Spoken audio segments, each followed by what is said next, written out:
जय श्री कृष्ण दोस्तों।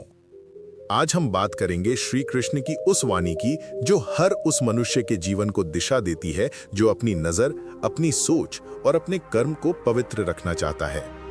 आज का विषय है पराई स्त्री को देखने से क्या होता है और भगवान श्री कृष्ण ने इस पर क्या कहा है। भगवान श्री कृष्ण ने गीता में कहा है, मनुष्य के पतन की शुरुआत उसकी दृष्टि से होती है। जब दृष्टि अपवित्र होती है तो विचार अपवित्र हो जाते हैं, विचार अपवित्र हो तो कर्म भी वैसे ही हो जाते हैं और यहीं से शुरू होता है विनाश का मार्ग। पराई स्त्री यानी वो जो तुम्हारी पत्नी नहीं, तुम्हारी बहन या मां समान नहीं, उसे यदि कोई पुरुष वासना भरी दृष्टि से देखता है तो वो अपने ही पुण्यों को आग में जलाता है। ऐसी दृष्टि मनुष्य की आत्मा को कमजोर करती है और भगवान की कृपा उससे दूर चली जाती है।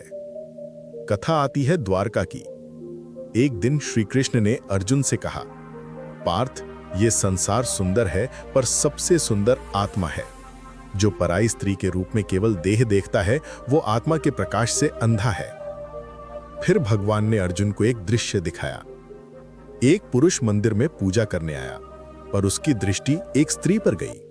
भगवान ने कहा, देखो अर्जुन, यह व्यक्ति पूजा तो मुझसे कर रहा है पर मन किसी और में है। ऐसा व्यक्ति कभी ध्यान, शांति या भक्ति नहीं पा सकता, क्योंकि भक्ति का पहला नियम है नजर की पवित्रता। आज का युग देखने का युग बन चुका है। सोशल मीडिया पर, गलियों में या ऑफिस में हर जगह नजरें भटकती हैं, लेकिन कृष्णवाणी कहती है कि जो अपनी दृष्टि पर नियंत्रण पा लेता है वो स्वयं भगवान का प्रिय बन जाता है। क्योंकि जब मनुष्य की नजर संभल जाती है तो उसका मन स्थिर होता है। स्थिर मन से ही ज्ञान, सफलता और सुख की प्राप्ति होती है। पराई स्त्री को गलत दृष्टि से देखना न सिर्फ अधर्म है बल्कि आत्मा के संतुलन को भी तोड़ देता है। ऐसे व्यक्ति को भीतर से अपराध बोध, चिंता और बेचैनी घेर लेती है और ये सब मिलकर उसके जीवन की ऊर्जा को नष्ट कर देते हैं। श्रीमद् भागवत में भगवान श्री कृष्ण ने स्पष्ट कहा है कि जो पराई स्त्री को मां समान देखता है वो धरती पर चलते हुए भी देवता के समान होता है। इसका अर्थ है कि नजर का सम्मान सबसे बड़ा संयम है। कृष्ण कहते हैं, हे मनुष्य, अगर तू अपनी नजर को जीत ले तो संसार का कोई भी सुख तुझसे दूर नहीं रहेगा। लेकिन जो नजर में विकार लाता है उसके भीतर का प्रकाश मुरझा जाता है, क्योंकि भगवान केवल उसी हृदय में वास करते हैं जो स्वच्छ और निर्मल हो। जो व्यक्ति पराई स्त्री को गलत दृष्टि से देखता है उसके कर्म धीरे धीरे दूषित होने लगते हैं।